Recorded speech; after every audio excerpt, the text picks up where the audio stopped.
بسم الله الرحمن الرحيم الحمد لله رب العالمين صلى الله على سيدنا محمد وآله الطاهرين.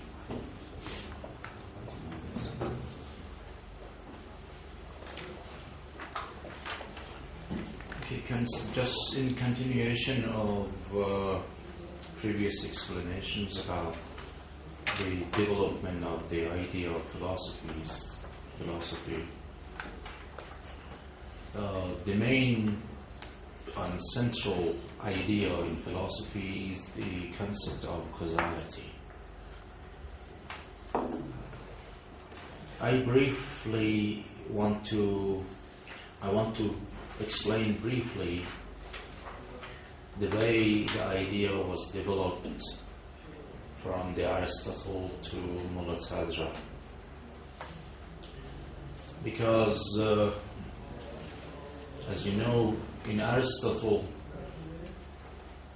causality was understood in terms of relation. One of the categories Aristotle listed and enumerated as components of reality. So one of the categories was relation, and one case of this relation was causality. Causality is a relation of two things, cause and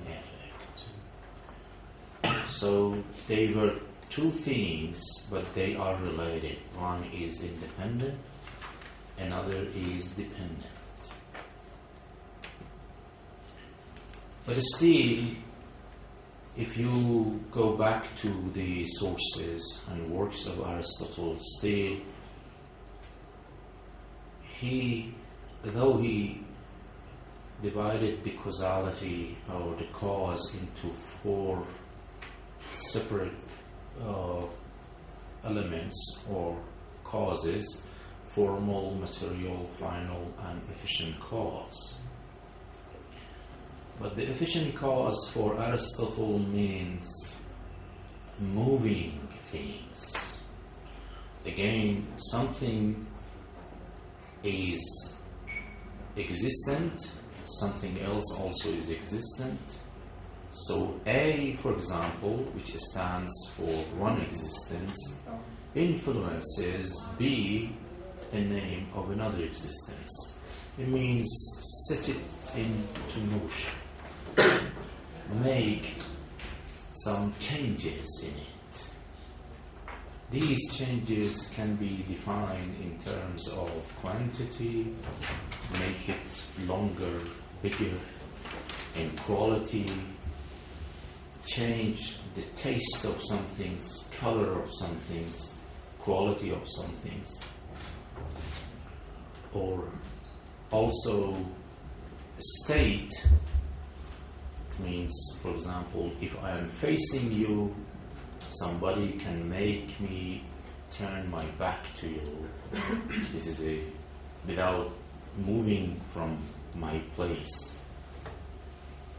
Or make some things move from one place to another place, which is locomotive motion. Anyway, for Aristotle, motion was understood in terms of four categories: quality, quantity, state, and place or space. And so the cause and effect relationship was again understood in terms of moving some things.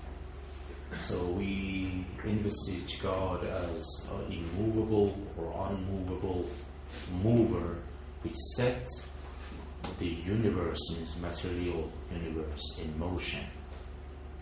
So there was no talk, there was no word of bringing about something, existentiating some things, bringing some things into existence. No, there is no talk of these. It was, as I said, causality, relation between two things that already existent. So God was eternally existent, matter was eternally existent, these two pre-existents, one influences the other. This was the maximum, the deepest, for example, notion of the causality presented by Aristotle. Some progress was made by Farabi and by Avicenna, as I explained, by making distinction between existence and essence. For Aristotle, mental distinction was made, actually. He knew that when you say man exists mentally and conceptually, they are different. But in reality, he doesn't make a difference or distinction between the two. That's why, though he said the categories, the 10 categories, Aristotelian categories, constitute the reality, but he did not speak of existence. Existence has no room in these categories. But in the mind, of course, he made such a distinction. But Farabi and Avicenna said essence or quiddity or whatness, ماهية in Arabic, ما يقال في جواب ما هو, what is said in answering of the question what something is. They said these two things means whatness and existence, or quiddity and existence, not only in mind but also in reality, are different, are distinct. Distinct means in the sense, not in the sense that two things are in reality, no. It means, in fact, in reality, these two aspects, features of reality are not the same. One is, in a way, fundamental, real, another is dependent on it, and so on. So by this distinction made by Avicenna and before him Farabi, they developed a deeper understanding of the concept of causality by saying that if a species or something naturally by his essence does not necessitate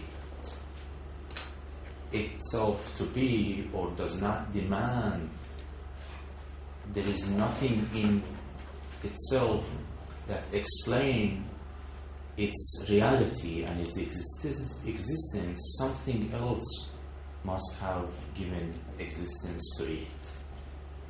So in this way, the efficient cause, which for Aristotle meant moving things, a drastic change was made in the concept of efficient cause in Farabi and Avicenna. And for these philosophers, Muslim pragmatic philosophers, efficient cause means existence giving, existentiating, bringing about some things to be, bring some things into existence. So, for them, though matter was eternal, God was eternal, but still matter was effect.